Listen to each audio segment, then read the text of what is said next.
Je suis actuellement au temple Sensoji, un temple bouddhiste à Tokyo.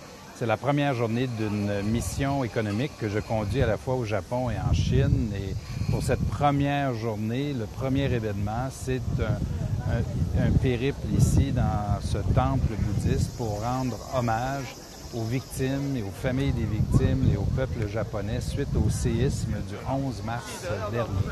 Et je suis évidemment un des premiers comme politicien ou comme visiteur officiel à venir au Japon suite au séisme du 11 mars dernier.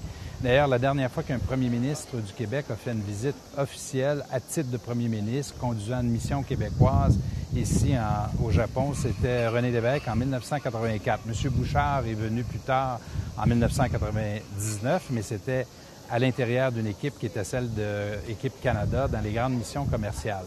Pourquoi choisir le Japon et pourquoi choisir la Chine?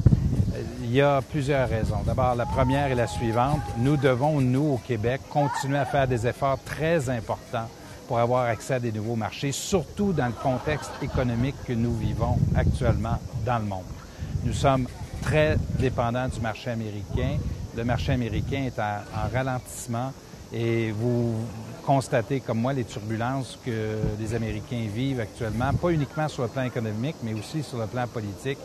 Il faut, de manière urgente, faire tous les efforts nécessaires pour aller vers de nouveaux marchés. Le Japon, c'est la troisième économie au monde.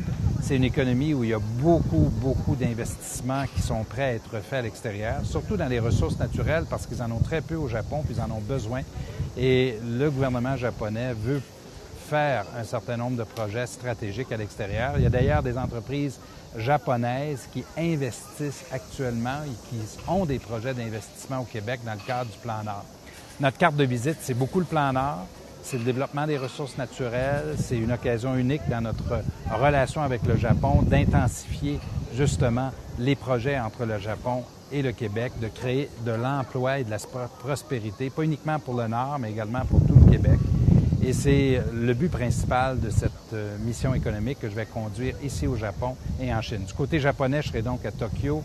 Nous finirons le voyage à Kyoto et après ça, nous irons du côté de Beijing, du côté de Jinan, qui est la capitale de la province de Shandong en Chine, et nous allons finir la mission à Shanghai. À plus tard.